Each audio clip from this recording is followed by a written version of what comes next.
Hello everybody and welcome to a brand new season of MXGP. It's round one of the FIM Motocross World Championship and this is the YPF INFINIA MXGP of Argentina. Brand new venue just outside the city of Cordoba and about 700 kilometers northwest of the capital Buenos Aires. It's our live studio show here on MXGPTV.com with me, Paul Malin and Lisa Leyland. And coming up on today's show we've got Kai de Wolf, Tim Gajser and Lorenzo Resta will be coming in as well just to sort of help us figure out who's going to do what throughout the course of the year, or certainly this weekend anyway. But before we meet all of the guests, Lisa Leyland, here we are, brand new season, and have you enjoyed your time off? I have, but it's just gone super fast like it does every year. Yeah. But it's just so nice to be back because I can actually feel the buzz in the air now. Everyone's like anticipating that start, and I can't wait. And it's a brand new venue as well, and actually, compared to where we've been in Villa Langostura in the past, the city a little bit bigger, there's a lot more around, and we've got a fantastic crowd here already, a bigger catchment area. This morning, the crowd is going to be huge. Yeah. Like, they're already coming in, because we're so close to Buenos Aires, aren't we? Absolutely. So well, even closer to Cordoba. Yeah. Well, oh, I've missed you, Paul. I've missed you. Should we crack on with the show? No. All right. No. Anyway, that's it. We'll see you next week. Bye for now. Thanks for watching. Let's bring him in, shall we? Kai de Wolf, Nistan Husqvarna Factory Racing. You arrive here as the reigning MX2 World Champion. A good off-season? Yeah, had a really good off-season. Yeah, had a tough training winter and yeah, did a lot of work, so I'm pretty excited for the season. Well, the last time we saw you sort of really, riding in anger, final race of the year, Cozar in Spain. We're going to show you the last lap, and obviously there's comms in there as well. Just talk us through that whole last lap, knowing that you were maybe like 2 minutes away from, clinching your first MX2 World title. We've got the clip here. Yeah, it was a long 2 minutes, let's say. To do that whole lap was a tough one, but yeah, luckily I didn't see this, that everybody was getting ready, because it would have even made me more nervous, but yeah, it was an amazing lap, and I still got pushed by Thibaut the whole lap, so I still had someone on my rear wheel, but didn't matter if he was going to pass me, like you said, and yeah, it was an amazing lap, but it took a while. Yeah, and obviously, the first race, I don't think it was a great start. The second one, you came away with a whole shot. You were there for a couple of laps, maybe a bit less, maybe a bit more. You let Lucas by because you knew you didn't need to beat him, and you had points in hand. Like Thibaut could have still passed you and still won. You would have won the championship. But at what point were you just starting to feel the nerves? Yeah, I just took a whole shot. That was the best thing to start it off. I was like, yeah, that's gonna be an easy motor from now on. And yeah, then Lucas was pushing, and I was like, yeah, I'm just letting you by. Looked over, was behind me. I saw it was Thibaut. I knew he was out for a long time, so I was like, okay, I can handle him for this moto, and that's basically what I did. And then, yeah, to get to this last few straights was, here the emotions were coming, and yeah, as soon as I came over the finish line, it was crazy, like a madness. I mean, like you said, there were crazy celebrations, and it was like everything went orange, and I was right in the thick of it there. Was that moment, Kai, what you expected it to be? Yeah, for sure. I came over the finish line, and it was just chaos, and yeah, I really enjoyed it, even though it went so fast. But if you watch it back, like I've watched it back many times, of course, and when you watch it back, you get goosebumps every single time. Even now. I mean, the atmosphere is incredible. When was the last time you watched it back? Or is it yesterday. on repeat? It's yesterday. on repeat. No, 2 weeks ago when I was having a running session inside, I had nothing to do, so I was watching it again. Brilliant, brilliant. Well, look, after that, a week later, it was a good Motocross of Nations for you, and a perfect end to the season as well, because you're MX2 World Champion, you're a class winner at Motocross of Nations, you got the podium. It was almost like a dream season, wasn't it? Yeah, it was a really good season. Had 7 GP wins, which was really good. Yeah, I had to back off a few times in the end of the season with some race wins and moto wins, but yeah, I think that was all for the big picture, and it worked out. So yeah, I was really happy with the amount of GP wins I got, and also the podiums. I was really consistent. So like you said, it was a dream year, basically. Yeah. Well, I guess it's only a matter of time before you decide to go into MXGP riding the 450, but we saw you get a taste for it, I think it was Valkenswaard, a week or two after the Nations. You rode the 450 there, big crowd. Obviously, you were there. Jeffrey was there. You beat Jeffrey in the first race. In terms of just a nice personal thing, how was that race? And, just coming away with, I know it wasn't the World Championship or anything else, but just for future reference, like a little marker in the notebook, maybe? Yeah, it was of course cool. It was also a kid's dream to race against Jeffrey. Did it also 2 years ago, a beach race. it's a little bit different than racing in Valk as well. But yeah, the crowd was amazing, and yeah, I had a really good battle with Jeffrey in the first moto. I could check out in the beginning of the moto and control the gap, and then the second moto he knew that he needed to make a gap in the first few laps, so I started off third, and then he was already gone by 6 seconds after 2 laps, so I couldn't really do anything anymore. And then yeah, we just rode it out, but yeah, it was really fun to race against him. Yeah. And after that race, did you continue testing and riding, and when were you able to sort of switch off completely? And take the girlfriend on holiday. Yeah, so I flew over to the US, and I went to do some Supercross, and stayed there for a month. My girlfriend came over for 2 weeks, but yeah, it was really good time off, and something different. I rode some Supercross, so yeah, really enjoyed that time. And when you're on holiday, Kai, can you like totally switch off? Can you relax, or is your mind constantly active? Because a lot, we had Andrea last year, and he said he just cannot relax. He wanted to go home from his holiday. It was that bad. No, yeah, I kept riding, so I always kept busy with the bike. But yeah, of course, it's hard to switch off completely because your mind is always spinning about motocross. Otherwise, you don't do this 24/7. But yeah, I could take some time off, and I really enjoyed it. Yeah. And when your girlfriend says she wants to do something, does she get her own way? Because she's been spending a lot of time with you now recently, hasn't she? Well, she comes to all the races, and then obviously you go and do the downtime thing. It's like, right, this is the list. No, we decided together. We decided together. We went on a few weekend trips, and yeah, no, it was nice. We had a good winter, and yeah, we moved in together. So ooh, check you. He's like proper adulting now. Yeah. Yeah. Wow. Well, there you go. Congratulations on that. Yeah. So look, how comfortable or uncomfortable are you talking about money? Because we're going to talk cash money, but not the money you think. Cash Van Hammond kind of money. I saw a clip on Insta, on his Insta page. He posted this little image here, and there's a little video to go with it, but we couldn't play it because the quality wasn't great. The story about the bike, was that your first ever bike and then he bought it? Or what's, because on the captions it said something along the line, we both had the same bike or this bike, or what's the... Yeah, it's a pretty long story. This is my first bike I started riding with. First I had another quad, but then I started practicing with this thing, and then yeah, this one got stolen, so somehow we found it back, and yeah, now I have it back, so it's standing in my in my room, and yeah, it's pretty cool to have my first bike back. And the video that was there with the kid on the seat, was that you as well, or was that Cash? That was Cash. Yeah. That was one of the first videos. Cash went really viral in Holland. It came on a big website in Holland, and it went super viral, so it was really fun to see that we both had the same bike. Amazing. Yeah, and if you're wondering who Cash Van Hammond is 65cc junior world champion from last year. Obviously part of the KNMV, the federation, the next up-and-coming young kids and talent. And I saw you were at the race for that junior world championship. So that must have been nice for him, for you to see him achieve that. Yeah, for sure, it was nice. I was standing with his dad in pit lane, and it was a nervous 2 laps. Even for me, I was really nervous, but no, it's cool. And also the KNMV is working really hard to make the Dutch sport better. We went on a cycling trip with all of the GP riders, let's say. Rick came along, Glenn came along, and yeah, we went to Tenerife for a few weeks to go for a cycling trip. So nice. Yeah, it was really good, and they put a lot of effort in. Cool. Well, look, Kai, all the best. Good to see you. Thanks for stopping by as the defending world champion, reigning world champion. And yeah, maybe we'll catch up with you again later on in the season. But Kai de Wolf, everybody. Thanks, Kai. In a moment, we'll catch up with Tim Gajser. But before we do, here's a quick snippet of our MXGP Behind the Gate 2024 season review. The second half of the season, MX2, where this kid went and won the world championship. Enjoy.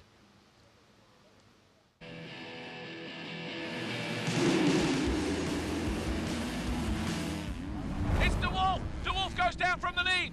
Oh, too deep. Heavy landing there again. This would have seen it, and he goes down as well.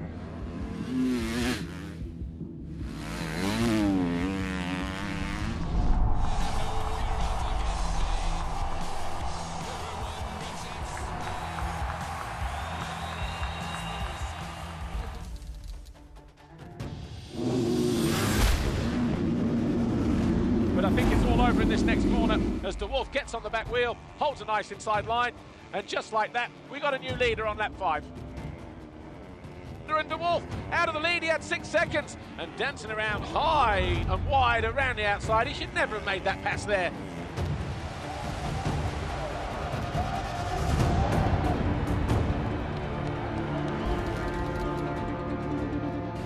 Might have been, oh, De Wolf with the foxhole shot. Pirate looking to go around the outside. as they hit the line, gives him space to manoeuvre as well. And Hart does go through. Less than a second between the top two though. Here they are. Outside, inside, dives down the inside. He does find his way. Lucas Kuhnen has broke the resolve of his teammate. He goes 1-1. He wins the MXGP of Turkey. 2 rounds to go. The gap down to 44 points. It's still very much game on.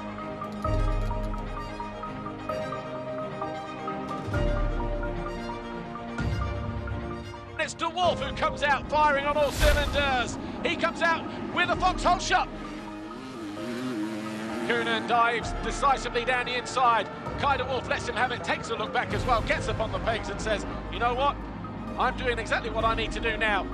Kai De Wolf is the 2024 MX2 World Champion. The best present he could have ever asked for. Your top 3 in 2024. Kai De Wolf, Lucas Kuhnen and Simon Langenfelder. Para esta primera fecha del Campeonato Mundial de Motocross. Va a ser un espectáculo. Hello everybody, welcome back to part 2 of our live studio show here on MXGPTV.com with me, Paul Malin and Lisa Leyland. We are at the YPF INFINIA MXGP of Argentina, just outside of Cordoba. And Tim Gajser, Honda HRC, joins us now, of course, from MXGP. Great to see you. Before we start, how was that Italian last night? Good recommendation? I hope really so. Good. No, it was a good food. What did you have? Pasta? No, yeah, I was eating ravioli and also Caesar salad. It was Okay. really good, yeah. No more room for steaks? No, they are too heavy. Great place to come for steaks, by the way. Well, look, let's crack on. Obviously, new year, new Tim. Fully recharged and ready to go this weekend? Yeah, exactly. I mean, we had a good winter, you know, take some holidays after the season last year.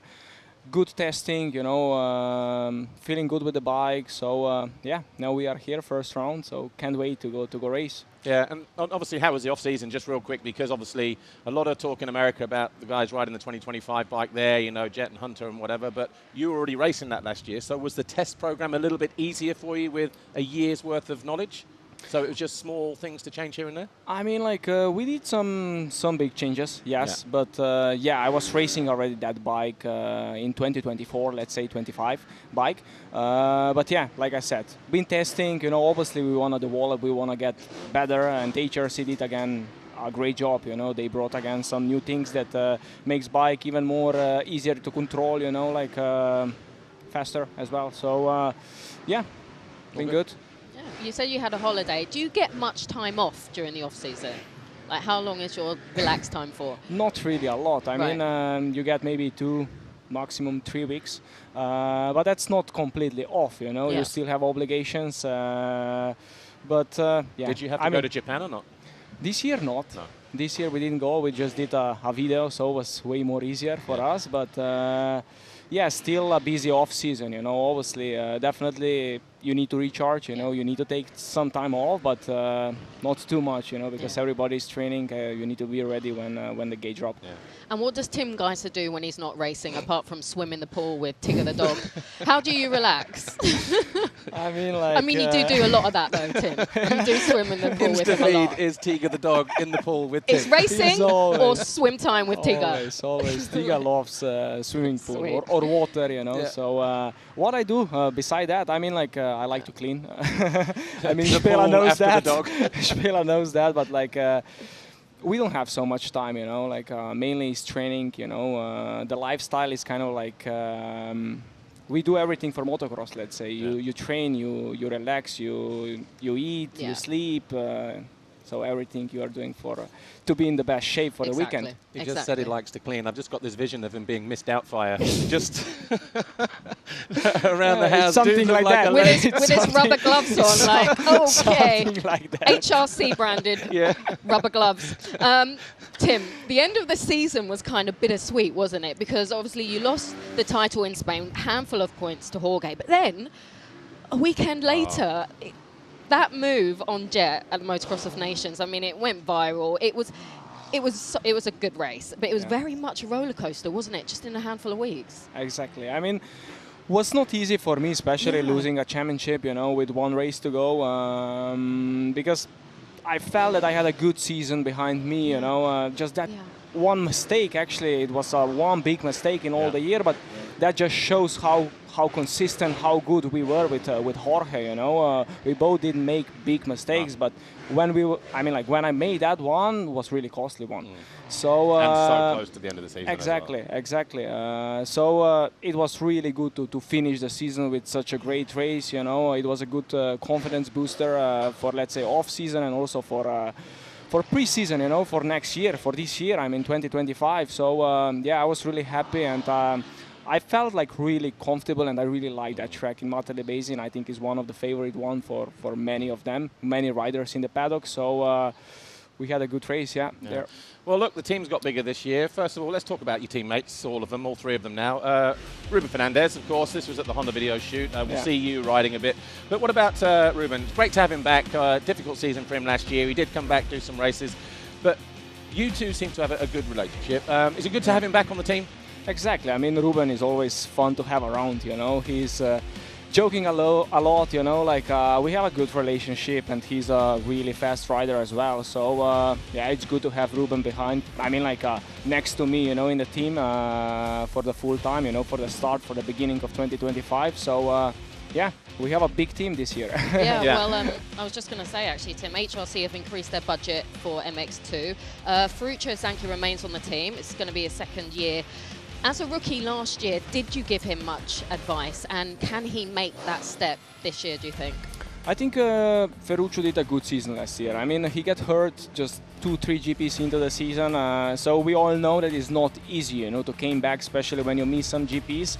But towards the end, you know, he started to show some good races, you know, good speed, and I think he had a good winter as well this winter, so he's ready to fight. I think they both with Valerio gonna be up front in MX2. Yeah, and like you said, Valerio Latta, he's joining the team. Another young gun. Do you spend much time with the younger guys in MX2? And what is the overall atmosphere now in the team? Has the dynamics changed that it's a little bit bigger? I mean, like, when I'm training, I'm most of the time in Slovenia, so I'm training on my own. But like when we were in Sardinia, you know, for testing, we obviously test all together. In Sardinia, we spent a bit more time together, also training, because we were all there in Riola, you know. So yeah, they are nice. They are young. You can see, you know, they are hungry for good results, and they are also both really good guys. You know, human. I mean, like good off the bike and also on the bike. So. It's good to have them around, yes. And Valerio Latta, well, you know, just kind of harnessing his inner jet. Gone for the number 18 from the number 53. Good, I think, on paper. You know, if everybody's all good, I think MX2 can impress, and I think you guys, obviously, you don't need to do any more than you do, and you guys are already there impressing week in, week out anyway. But here we are, brand new track, Cordoba. First impressions of the track, how was it? We're not at altitude, so in that respect, bikes are running as they should be. Did you enjoy it out there in the free practice? Yeah, I enjoyed it a lot. I mean, the track is nice. It's huge, big jumps, high-speed track. So I think everybody is enjoying. I think it looks more, I mean, to have more grip than actually feels when we were riding it. It's starting to become underneath is a bit more harder, you know. So it's on the top is a bit more sandier, loose. So it's gonna come hard, I think, during the 2 days. But anyway, it's fun, you know. Like you can throw some nice whips, scrubs. You have fun out there when you're riding the bike. One of the track guys, of course, Johnny Marco, as I call him. I've spent a lot of time at your place at Tigerland. Also, he's done a good job, hasn't he? With I think it's Eduardo. I think. Yeah. I mean, they did an amazing job, you know. 1 million cubic meters of dirt. That's crazy. Since January. That's crazy. I mean, he's a good guy. Like I said, he made my track as well in Tigerland. And yeah, they did an amazing job over here as well. They move a lot of dirt, and I mean, just amazing. It turned out really amazing, and hopefully we're gonna have a good races as well. Hopefully the weather stays good to us, and yeah. We go from there. Cool. Well, look, Tim, we're going to let you go, all right? Okay. But for the fans at home that are watching on TV, we're going to watch the last lap of final race at the Motocross of Nations, the whole last lap. I think Tim probably would want to stay for that. Just he can stay if he wants, and we can bring Lorenzo in afterwards. But, well, we'll see what happens. We'll see if he's go picture-in-picture in a minute.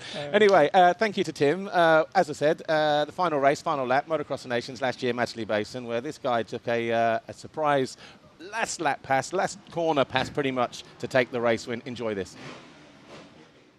Into the final lap, the gap between Jet Lawrence and Tim Gajser still hovering around about 0.8 of a second.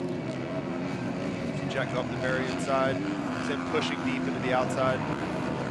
Jet able to use that berm this time. Like, how much drive Tim's getting from coming around that outside. Oh, I tell you what, he's gained some ground there as well, hasn't he? Finds himself in a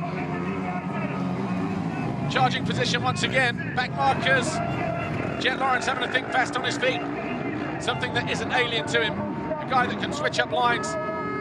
Jet going to go back to the preferred outside here. Yeah, on the back wheel. And again. Tim's just trying every line possible. Prado for Spain, down in 14th place. I'm not sure if he fell or if he... Oh, I tell you what, there was a big panic rev there for Gajser as well. He got pitched forward. Back markers ahead. Can he quad his way through? No, he decides to triple his way through there. Between the two back markers, I think he's got enough in hand here at the moment with about a half a lap to go. Jet Lawrence still pushing. You know what, Gajser has worked Lawrence very, very well, hasn't he? And it's probably a working that Jet hasn't had this year on that many occasions. That was a great response. I don't think Tim took any of that laying down, right? I think this corner, him going outside, trying to make something happen, was a big moment. He lost so much time last lap. He switches back this time, but it's too little too late. We're a handful of corners away from Jet Lawrence. He was victorious in race 2, and he's going to be victorious in race 3. He's going to go 1-1 to win the Open Class, surely. Gajser having one more attempt. He's going to throw one more attack at Jet Lawrence. Hunter Lawrence in 4th place. Mistake there, a nervous look over the shoulder for the number 6. 2 corners to go. Gajser runs it down the inside. Oh, Gajser, he takes the lead away. Gajser wins the race. Wow, what a race. Australia, though, they will win the Motocross of Nations 2024. What a race, what a finale, what a last lap for Tim Gajser. We thought he was out of it. 2 Hondas, 1 and 2. It's 26 points for Australia, the USA on 29. Team Australia, though, on the top step for the first time. Look at this here, look how committed Jet was and how he had to just switch off. Gajser, you know what, 11 out of 10 for effort there, dude. Seriously, I never saw that coming, but as soon as he took up and started going from right to left, uphill, that was it. Australia have won the 2024 Monster Energy FIM Motocross of Nations. They only ever had 3 podiums before that. 2 thirds and a second last year. And they go one better, 3-2-1 for the green and gold.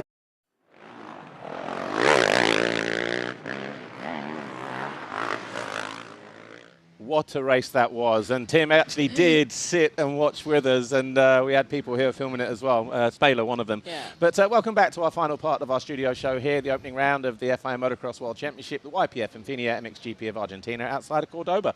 And Lorenzo Resta, Motorsprint photojournalist, joins us now. And Lorenzo, we were just watching that. What a fantastic way to end the season, but here we are, brand new all over again, 2025. Yeah, first of all, thank you for inviting me. It's a kind of tradition now for me to being here the first race of the season. That was a great moment, one of the greatest of the last 10 years, I guess. Yeah. Nobody was just imagining a moment like that at the nation with this overtake. It was awesome, honestly. And a little bit European proud. Yeah. Honda won too as well, which was nice. Yes. But let's just quickly run through some of the riders then. MX2, of course, it's the opening round. Some of the favourites. Kai de Wolf will start as well as favourite, but we've got people like Thibaut Beneston, Simon Langenfelder, Sasha Kuhn and Andrea Darmo. From that group of riders, what are your thoughts on what you've seen so far? First of all, MX2 is incredible once again. I think we have something like 10 riders at least that can win one GP.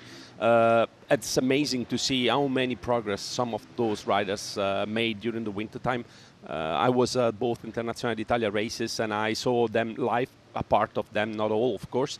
I have to say that Andrea looks really good, really good. He's aggressive, he's back on that mood that he has before. Maybe no pressure as defending champion. Probably this is the key, I mean, of his season.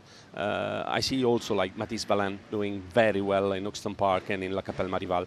I think we will have a fantastic championship. I'm really curious to see also Sasha in action, because you know, the Carly treatment normally sort out a lot of nice effects. If you remember Jorge Prado coming into MX2 the first season with them, he was already, of course, a fantastic rider. Then he had he could carry that speed from the first to the last lap for years. Was really he was struggling a little bit with this before. I think that Sasha has the same kind of problem. Very well on start, super fast, but then the end of the race is always a little bit difficult for him. So if this works now, it will be one of the title contenders, in my opinion, as Simon, as many others. Okay, you just literally just touched upon him then. Kawasaki have a new factory team with the addition of Mathis Valin. Looks strong pre-season. He's going to still be a rookie. What can he do? You know that I'm working a little bit with Tim Bedini, and I observed Valin the whole season last year, as he was the contender of the title with Valerio Lata. And I have to say that this rider is fantastic, and it's exciting to have back one factory Kawasaki on track. In the position to win again. I think that Mathis will surprise many. I mean, surprise is not the right word, as we saw him riding very well before, but with the right consistency, he can be there for a long time. And just real quickly, you don't have to respond to this, but he was already at Bud Racing Kawasaki, but for Kawasaki factory to steal him, that's a good bit of business, and I think it will be very good. Liam Everts, the Triumph boys, obviously Camden McClellan, Guillaume Perez, good to see him back. And obviously they've got the Yamaha guys, Thibaut, Carlos and Rick. Just real quick before we just move quickly into MXGP. Yeah, those teams look very strong. Yamaha with 3 riders, all 3 capable to win races and to be title contender. I think for Thibaut Benistan is a kind of, I don't want to say last chance, but you know, in MX2 is right the time to perform as he was doing in 125 and 250 European Championships. I love the atmosphere in the Triumph team. Those riders had fun together. We saw at the press conference yesterday. They play a little bit, and I think that will be the same on track, and during the train, this will help them a lot. Okay, and MXGP, what can we expect from this season? Obviously, one of the main potential title contenders isn't in the opening round. Yes, you know, I'm seated where the world champion was seated, I guess. I mean, for me, Tim has an incredible potential. I saw him so happy, so relaxed. And when he's happy and relaxed, he's able to do incredible performance. We saw it right now at the Grand Prix of the Nation after the title fight ended, where he was free to ride as he can. I think bike made the huge step again. Once again, it's incredible, but they did another step. Running Kayaba maybe will help him to have even a better bike, even if it's really difficult to imagine a better bike than the CRF 450 of last year. I think team is really the title contender, but it's full of young riders. It's full of old glories like. Well, where do you think those main challenges are going to come from then? I think Maxime Renault looks very well. Lucas Kroenen, I hope it will be fit soon to contend victories to Tim. And I think that there is a group of 3-4 riders that will contend the title, but many will fight for the victory, like in MX2. Like Kawasaki with Paul Jonas, a number 2 rider as well. Equal suspension for those 2. Ruben, you mentioned Maxim, Calvin. Lucas, you just touched on him a minute ago. How fit is he really? Because he was cruising in the practice there, didn't really put anything in. Will we see him in the time practice, or will he just circulate again, or will we just see him arrive for the race tomorrow? Honestly, I think that the smarter thing is to just not cruise, but just take the best he can today to save something for tomorrow. I don't know really exactly the condition of Lucas coming into the Argentinian GP, but I saw him riding Internazionale d'Italia, and honestly, it was impressive at the start. Very already on point. Also during the race, was there catching team till the end, and he won one of the motos. So I think that he needs times. On his helmet, there's a ride that is really nice. A sentence is Rome wasn't built in a day. Exactly. Moving into Rome, give him time, he will surprise. And just real quick, just very quickly, no Jeffrey from day one. That's going to shape it, isn't it? The challenge. I think the challenge is really, really hard. He's not yet on the bike. He will be back maybe in a few weeks. I don't know. Maybe it will be too late with all those riders pushing since the first GP. All right. Well, look, Lorenzo, we are out of time. Good to see you, Motorsprint photojournalist. Enjoy your weekend here. What's left of it? It's just started. What are we on about? But look, as you know from now, on MXGPTV.com, we will be back shortly for our time practice session. So 1:20 local time. That's about, 50 minutes from now. That's MX2 time practice. I'll be live in my booth. Lisa will be down in pit lane. And, of course, we'll follow that immediately after that with MXGP time practice. And the qualifying races later on as well, 3:25 and 4:15 on air. Well, that's it for our studio show today. Join us in 2 weeks when we return to Kozar in Spain. For round 2, we'll do it all again with a whole new bunch of guests. From me, from Lisa, thanks to our guests. We'll see you then. Bye for now.